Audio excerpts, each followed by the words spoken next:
Prontinho, gente, boa tarde, né? Hoje a gente vai ver como se fosse uma continuação da aula passada. Então, na aula passada, que vocês viram a aula gravada, foi sobre a antropologia da saúde e da doença, né? Que tinha já uma relação com a aula síncrona que nós tivemos, que foi sobre os povos e os saberes tradicionais. Então, a gente viu a importância de se ter o conhecimento da cultura que um povo está envolvido no tratamento de determinada doença, etc. E hoje a gente vai ver como isso se coloca, né, se encaixa dentro da antropologia médica, que cada vez mais está se abrindo aí no campo da medicina, está se abrindo para esses saberes tradicionais, para compreender melhor a cultura, as características da comunidade do indivíduo, para, de forma mais eficiente, tratar esse indivíduo contra determinada doença. Então, vamos lá.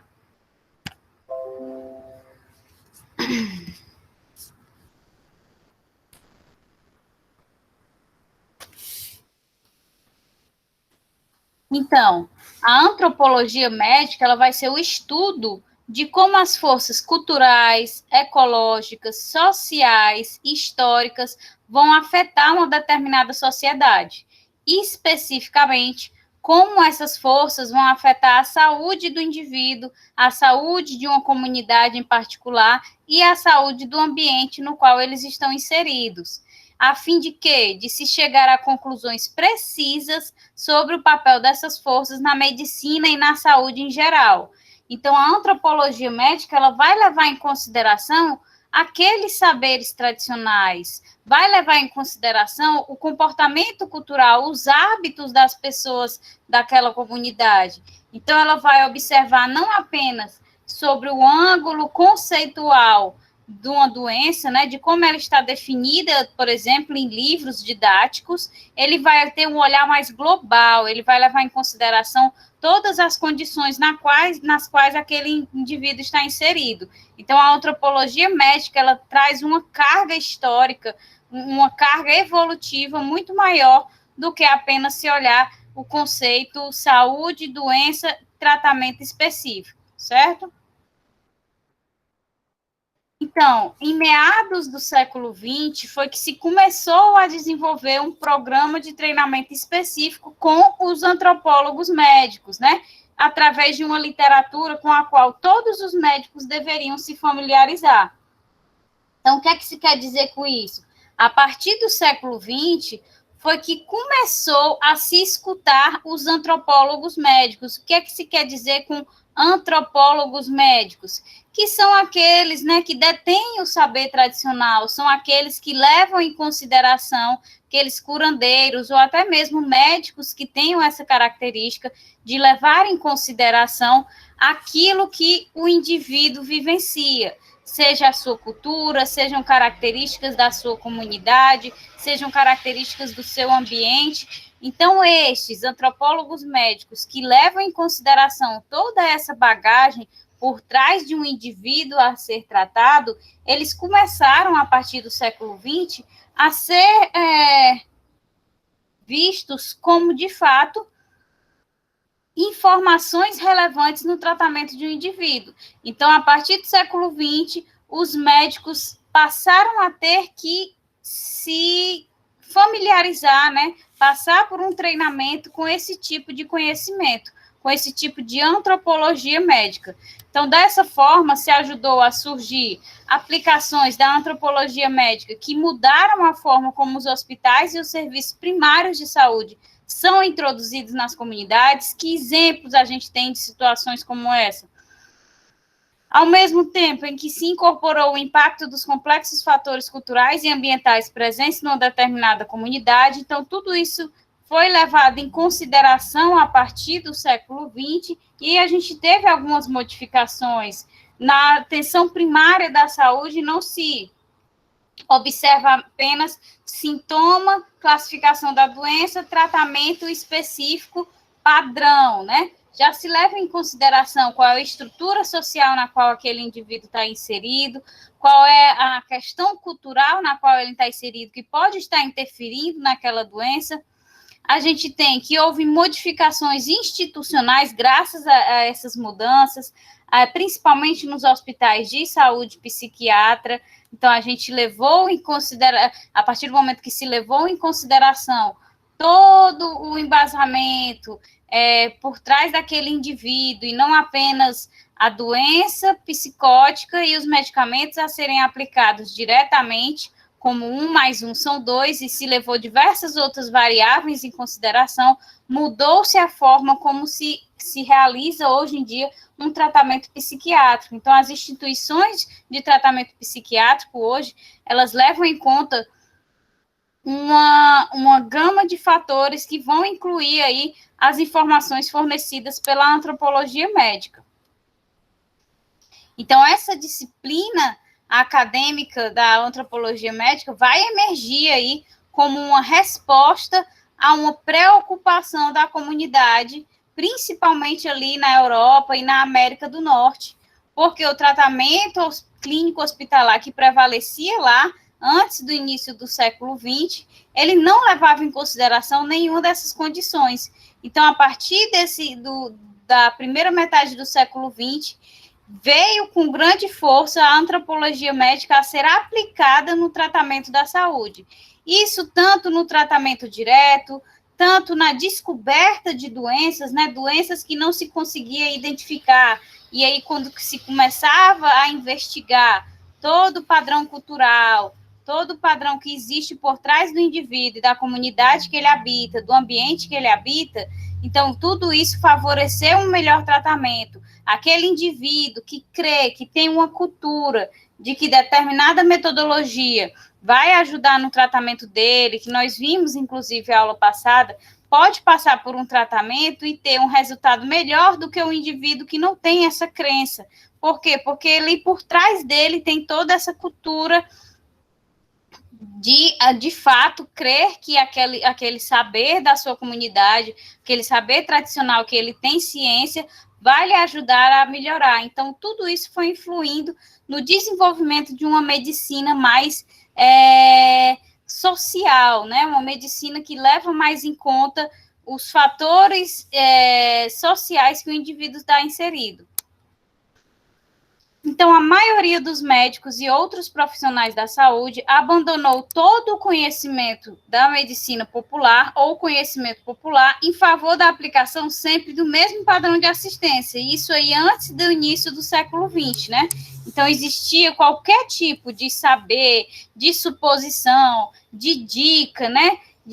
Que um curandeiro ou alguma pessoa detentora de um saber tradicional vinha a tentar passar para um médico, ele rejeitava de imediato, ele nem queria escutar, porque ele achava que naquele ambiente no qual ele foi informado, o conhecimento padrão de assistência, ou seja, aquele de sempre ter a mesma resposta, a mesma metodologia de profilaxia para determinada doença, era aquele e ponto final.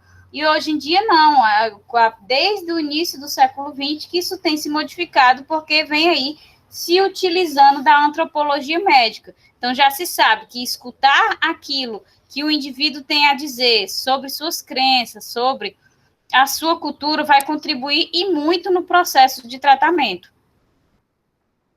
A partir mesmo que a antropologia médica se consolida é a partir do ano de 1950, em que esses antropólogos demonstraram a importância da cultura de uma comunidade no tratamento de qualquer doença, qualquer tipo de doença é importante que se tenha essa informação cultural.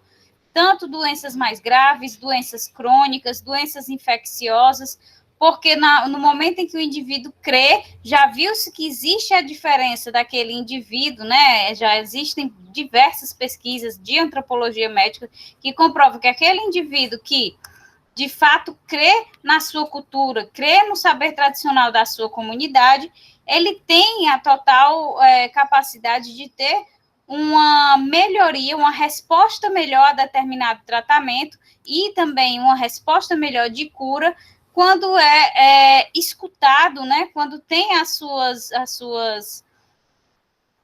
informações culturais, sociais, ouvidas por aquele médico. E aí, em 1960, esses médicos começam, de fato, a reconhecer a influência dessas forças regionais e étnicas nos cuidados da saúde e começam a incorporar algumas das descobertas dos antropólogos em suas práticas médicas. É aí que a gente começa, a partir dos anos 60, a ter aquela expansão gigantesca que nós vimos lá do compartilhamento das informações dos povos e saberes tradicionais. Então, no momento em que os médicos, pesquisadores, realizam que, de fato, existe conhecimento naquela cultura, naquela informação social daquela comunidade, daquele indivíduo especificamente, eles percebem que tem, de fato, algo favorável ali que eles precisam descobrir o que é. Então, a partir daí, de 1960, foi que a gente teve aí a expansão, o boom de busca por saberes tradicionais, aí, através das comunidades populares, seja as comunidades indígenas, as principais detentoras aqui no Brasil, especificamente, desses saberes tradicionais, sejam as comunidades ribeirinhas, comunidades quilombolas, que detêm os seus saberes e começaram a ter esses saberes explorados pela ciência e pela saúde para que a humanidade fosse beneficiada com esses saberes. Mas isso só começou a acontecer de fato no momento em que os médicos, os profissionais da saúde, deixaram de ser apáticos a essas informações, né, e passaram a aceitá-las como benefício no processo de cura do paciente. A Sociedade de Antropologia Médica foi criada, então, em 1967, tanto por médicos como por antropólogos médicos, né? Esses profissionais almejavam colaborar entre si com o objetivo de aplicar as teorias acadêmicas de antropólogos médicos ao atendimento de pacientes em regiões de todo o mundo. Então, essa sociedade foi criada para fortalecer esse boom que estava ocorrendo aí de compartilhamento de saberes tradicionais. E aí os antropólogos médicos, eles entraram como fonte inicial do compartilhamento desses saberes, junto com os médicos, com os profissionais da saúde em geral. Então, nas décadas seguintes, a antropologia médica tornou-se um campo formal de estudo e vai influenciar a desinstitucionalização de hospitais de saúde mental, como eu falei, e outros tantos, mas o principal impacto que a gente observa da aceitação, da assimilação do fato de que a antropologia médica é essencial no processo de tratamento e cura de um paciente foi nos hospitais de tratamento de saúde mental, que realmente houve uma modificação estrutural e institucional dentro dessas instituições para que se ouvisse de fato tudo aquilo pelo qual o indivíduo passava, e não apenas diagnóstico e tratamento padrão, certo? Além disso, a colaboração entre os antropólogos e os médicos levou a programas de busca pela melhoria da qualidade de vida dos pacientes e na busca por soluções de longo prazo para problemas de saúde locais.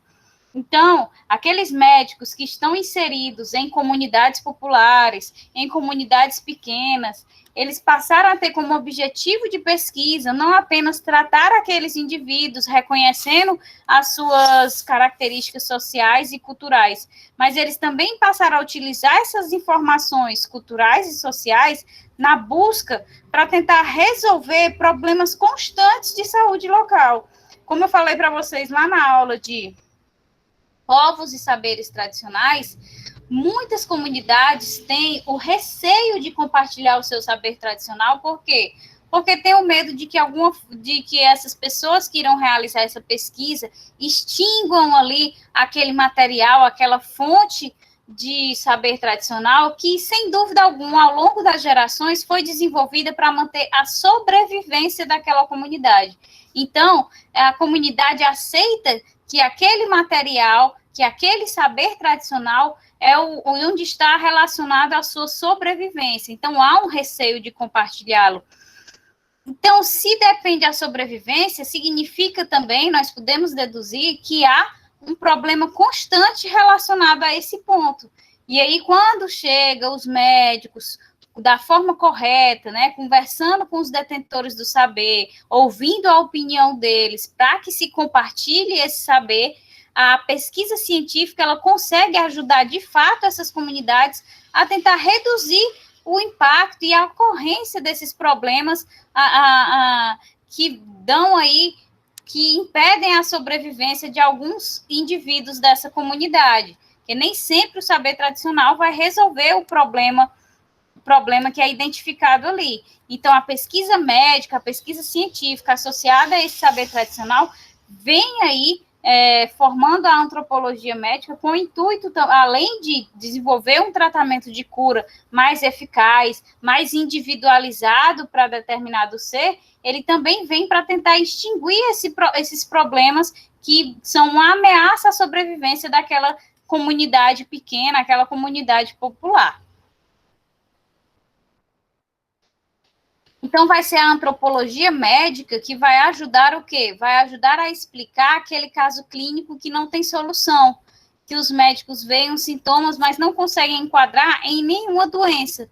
Então, aí é que a gente começa a investigar o que pode ser aquilo, se tem mais coisas associadas, se não é uma doença especificamente, se tem um processo cultural por trás, se tem algum fator da comunidade que está interferindo, algum fator ambiental que está interferindo, algum fator familiar que está interferindo. Então, essa antropologia, ela vem ajudar a sempre beneficiar o indivíduo, a comunidade, a humanidade de um modo geral, porque ela tem um olhar mais amplo, um olhar mais generalizado da saúde do indivíduo. Então, muitos médicos relatam que as definições de doenças expostas em livros de referência não são suficientes para descrever os casos clínicos. Então, aí, a maioria dessas doenças são doenças crônicas ou degenerativas, que são as doenças que estão mais relacionadas aí com a morte precoce, e a sua incidência, ela está cada vez maior. E a única explicação para essa situação é a forma como a vida do indivíduo é organizada. Por isso que nós temos que investigar ali o comportamento cultural, o comportamento social, tanto do indivíduo em relação à sua comunidade, como da comunidade em relação ao indivíduo. Além disso, a globalização vai acrescentar novos mecanismos de transmissão de doenças. Então, além da gente ter um aumento da ocorrência dessas doenças crônicas ou degenerativas devido os hábitos do indivíduo, né, o comportamento desse indivíduo frente à sua comunidade, da sua comunidade frente a ele, a globalização que vem acontecendo no mundo também vai aumentar os prejuízos ali que essa comunidade, esse indivíduo pode passar. Então, aquelas comunidades populares, ou até quando nós levamos para o macro, né? Porque a antropologia médica, apesar da gente ficar sempre se referindo aqui às comunidades, ao indivíduo, ao saber tradicional, ela deve ser aplicada a todo e qualquer indivíduo. Então, se eu vou a determinado hospital tendo sintomas de uma doença, o médico, ele tem, devido a esse treinamento que desde o início do século XX, que vem se repassando aos médicos, ele tem que tentar entender qual contexto eu estou inserida, o que é que pode estar por trás, além dos sintomas de determinada doença, o que mais pode estar por trás dessa doença. Quais são os fatores culturais, os fatores sociais, os fatores ambientais, os fatores familiares, então tudo que vai estar interferindo ali diretamente sobre mim. Então, esse fator que a gente fica se referindo é a comunidade em nível mínimo, a gente também pode ampliar para o nível macro. Então, a gente tem, observando aí diretamente uma comunidade popular pequena, o fator da globalização, né, da modernização do mundo, ele também vai afetar essas comunidades, né? É quando se chega lá um indivíduo para fazer uma reportagem, para conhecer essas comunidades e acaba transmitindo alguma doença a essas comunidades. Ou então, quando analisamos no nível macro, nós temos aí a pandemia, em que nós sabemos que ela teve início na China, mas facilmente foi apenas pegar um avião e uma pessoa assintomática conseguiu realizar aí a transferência, né, a infecção de outros indivíduos aqui no país, e aí acabou se propagando. Então, a globalização, a modernização, ela vai sim afetar o indivíduo em si, bem como, né, que a gente vem repetindo, as características culturais, sociais daquele indivíduo com sua comunidade, os hábitos daquele indivíduo em si e as características estruturais, sociais daquela comunidade com o indivíduo, a gente também pode ampliar isso para o macro, né? O comportamento dos indivíduos, o hábito individual, mas também o comportamento dele dentro do mundo todo. Então, o indivíduo que saiu de um ambiente que era foco de uma doença, né, acabou por propagar a doença para o mundo inteiro, por realizar determinada ação, né, de viajar, etc, etc. Então, o médico ele precisa compreender como isso vem acontecendo desde todas as bases culturais e sociais nas quais aquele indivíduo está inserido. Então, a antropologia médica, ela vai explicar o quê? Ela vai explicar muitas doenças crônicas, né? Ela vai explicar várias doenças gerais, doenças psicológicas, por isso que a gente teve uma modificação na institucionalização dos hospitais de saúde mental, que foi através da relação, da interação entre a antropologia e a medicina, que viu-se que por trás dos sintomas daquela doença mental, havia muitos fatores culturais, fatores sociais, fatores familiares, de relação entre aquele indivíduo que sofria da doença e a sua comunidade, tal qual da comunidade para com aquele indivíduo.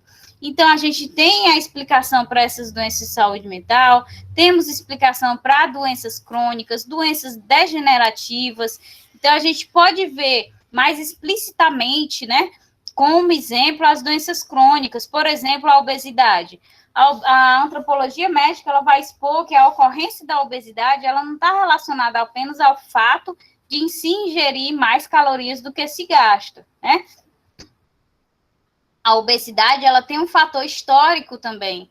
E nós iríamos identificar esse fator histórico se não houvesse a relação da antropologia com a medicina? Não, né? Porque nos tempos antigos havia-se muito esforço para conseguir o alimento e esse era pouco, e se passava longos períodos sem a alimentação, no tempo aí da pré-história, certo? Então, assim, ao longo da evolução, o corpo foi evoluindo para otimizar a capacidade de armazenar as calorias, bem como de extrair o máximo de energia de uma quantidade baixa de fonte energética. Então, associada aos comportamentos sedentários da sociedade moderna, que é o trabalho de passar o dia inteiro sentado em frente ao computador, né, não haver uma movimentação física efetiva do indivíduo, quando chegar em casa, ficar em frente à televisão, no celular, também parado, sem uma atividade física.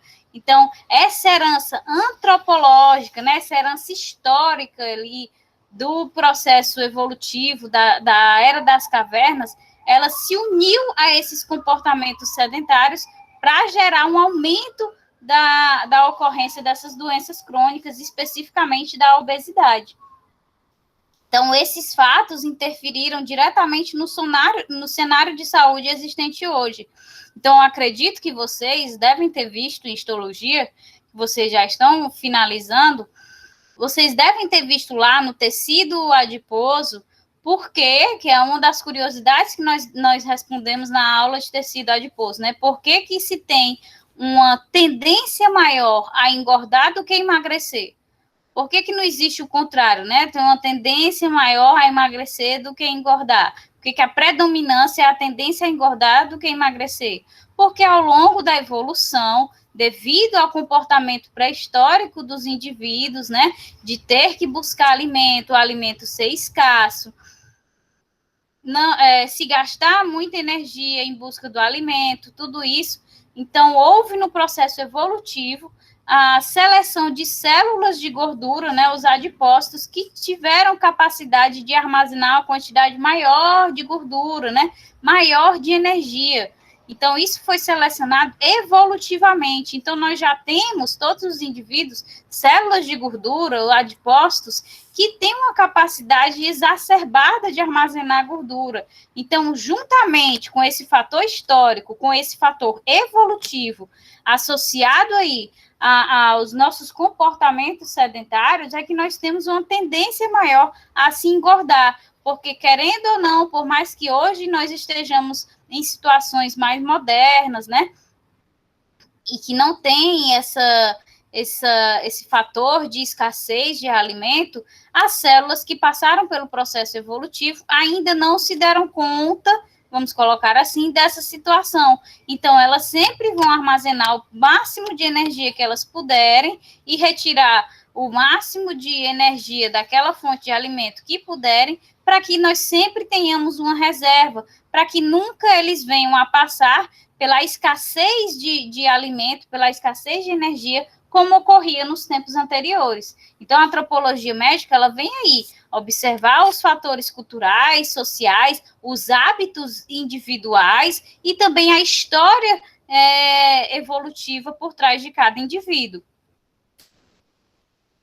Outro exemplo que nós temos também é o exemplo da hipertensão, né? Então, o nosso organismo, ele ao longo da evolução, ele trabalhou para manter a pressão arterial elevada, numa situação em que os alimentos, eles não eram feitos com a adição de sal. Os alimentos, eles eram comidos crus ali. Então, o organismo, ele teve que trabalhar para que o sistema circulatório conseguisse manter sempre uma pressão arterial elevada para que esse sangue circulasse por todo o organismo. E ao longo da evolução aconteceu o quê? Que o sistema circulatório foi selecionado evolutivamente dessa maneira. Trabalhando sempre para manter essa pressão arterial elevada. Hoje os alimentos são riquíssimos em quê? Em sal, mas fisiologicamente, da mesma forma que as células de gordura, né, os adipócitos, não passaram ainda pelo processo de evolução novamente para não serem mais selecionadas e serem selecionadas células menos eficientes no armazenamento de gordura, ou células que vão trabalhar menos para manter a pressão arterial elevada. Então, fisiologicamente, o organismo, infelizmente, evoluiu para manter essa pressão alta. Então, com o excesso de sal na alimentação, a gente vai ter aí a hipertensão, né, que também é uma doença crônica.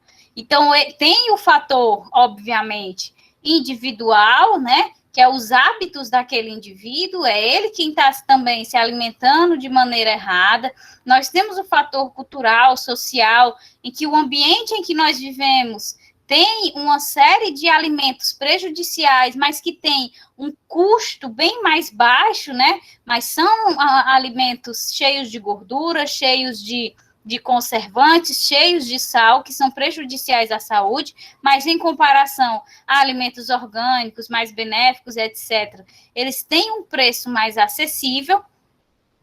Então, nós temos esse fator cultural, temos os hábitos do indivíduo e nós temos a história evolutiva, que ao longo da evolução o corpo selecionou as células dos capilares sanguíneos a sempre se contrair para manter essa pressão arterial elevada. Então, com o aumento da concentração do sal, nós aumentamos cada vez mais essa pressão arterial. Então, por mais que haja aí a ação de diversos hormônios para tentar controlar, para tentar manter essa pressão arterial controlada, todos esses fatores, né, por trás, os hábitos do indivíduo, a cultura desse indivíduo, o ambiente no qual aquele indivíduo está inserido, a renda daquele indivíduo, essa história evolutiva influenciaram para que hoje se chegasse aí nesse boom, nessa alta quantidade de pessoas que têm a hipertensão arterial de forma tão comum, é uma doença comum, né? Então, dessa forma, o tratamento de inúmeras doenças, ele vai depender da forma como o mundo se organizou nas últimas décadas, né? Ele vai depender, sim, de como o mundo vem se comportando ao longo das décadas e de tudo aquilo que o indivíduo vivenciou ao longo da evolução, não apenas da cultura que vem se formando ao longo das décadas, não apenas do hábito do indivíduo em si, né, o comportamento dele dentro daquela comunidade, dentro do mundo em si, e também tem a história evolutiva, aquilo que ele vivenciou ao longo da evolução. Então, esse tratamento ele vai depender de tudo isso, juntamente ao quê? Juntamente aos sintomas da doença em si, né? Nós também não estamos aqui para descartar absolutamente a parte médica, separar a parte médica da parte antropológica. A intenção é unir essas duas partes para que se tenha um tratamento, para que se tenha aí uma forma de melhorar a qualidade de vida de um indivíduo. Ou seja, a antropologia médica ela está aí para mostrar que a saúde precisa incorporar os conteúdos de evolução, de antropologia, de história, certo? Etc., para otimizar o tratamento de enfermidades. Então, não é apenas a doença que tem os sintomas definidos de tal forma no livro, e o tratamento é esse tratamento padrão aqui. E aí, quando chega esse tratamento é aplicado a determinado indivíduo, o tratamento não funciona. Por quê? Porque não se levou em consideração todos os outros fatores que estão por trás daquela doença, daquele sintoma, certo? Então, a antropologia médica, ela está aí para unir os saberes tradicionais, a cultura do indivíduo, a antropologia da saúde e da doença, para sempre, o intuito é sempre otimizar, melhorar a qualidade de vida de determinado indivíduo, comunidade e do mundo em si, certo? Vocês compreenderam, pessoal?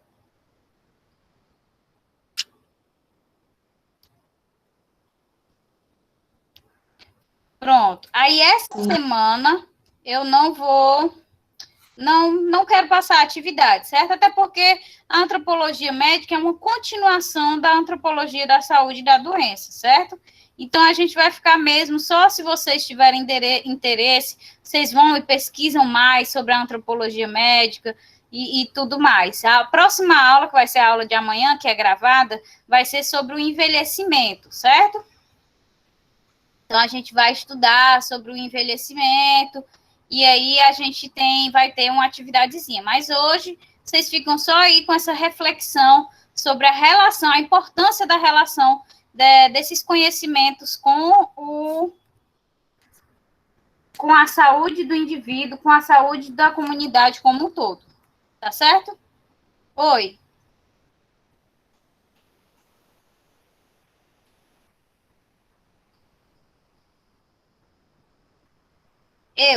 Darlange, pode dizer. Encerrar a disciplina. Meu Deus. Deixa eu. Só um segundo, deixa eu olhar aqui, tá? Só um segundo. Eu esqueci completamente de mandar para vocês o plano da disciplina. Esqueci completamente. Só um segundo.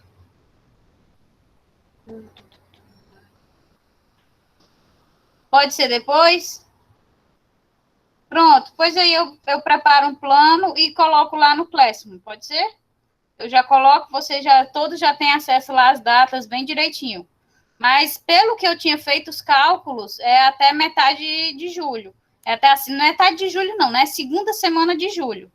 Certo?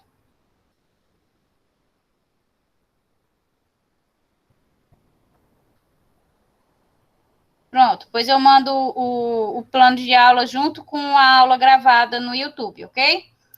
Vai ter prova não, né? Porque vai ter seminário, alguma coisa desse tipo. Eu ainda não defini. Um trabalho, um seminário, prova não, porque eu acho que essa disciplina é uma disciplina mais para, sei lá, reflexão, para discussão, não é algo que vai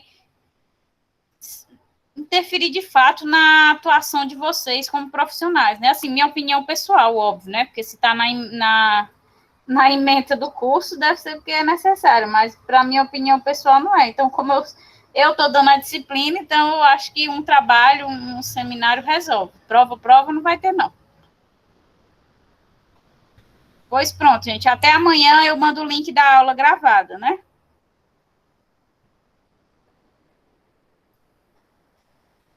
Tchau, boa tarde.